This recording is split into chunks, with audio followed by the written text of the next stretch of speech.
कौन है धनवान? हिंदी कहानी।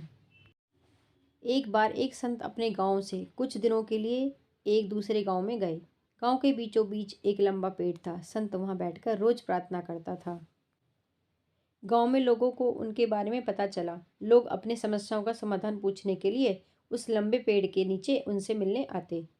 संत वहां पेड़ के नीचे बैठकर लोगों की समस्याओं का हल बताता था और लोग खुशी होकर घर लौट जाते। फिर गांव में लोग उनके बारे में अच्छी अच्छी बातें करने लगे।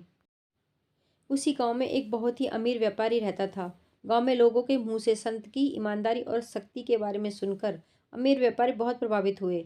एक दिन धनी व्यापारी संत के पास गया और उसे सोने का एक थैला देते हुए कहा, हम जानते हैं आप इस धन का उपयोग किसी के भलाई के लिए करोगे, कृपया इसे स्वीकार करें। संत ने उत्तर दिया, कृपया थोड़ी देर प्रतीक्षा करें। मुझे यकीन नहीं है कि आपसे पैसा लेना मेरे लिए सही होगा या नहीं।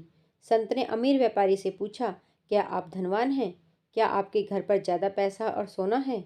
व्यापारी गर्व से उत्तर दिया, हाँ, मेरे घर पर ऐसे ही हजारों और सोने के सिक्के हैं। संत ने फिर से प्रश्न किया, क्या आप हजारों और सोने का सिक्का चाहते हैं? व्यापारी ने उत्तर दिया, क्यों नहीं।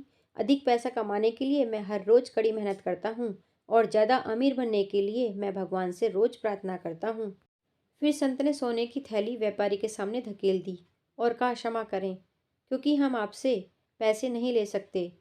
अमीर व्यापारी हैरान था। उन्होंने उनसे पूछा, लेकिन क्यों? संत ने उत्तर दिया, धनवान व्यक्ति होकर एक भिखारी से धन नहीं ले सकता।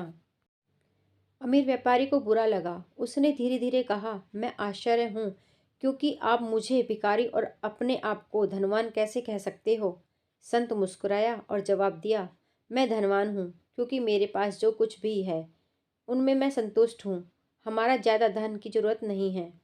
और आप एक भिखारी हैं क्योंकि आपके पास कितना भी धन हो फिर भी आप हमेशा असंतुष्ट रहते हो और ज़्यादा भीख मांगते हो।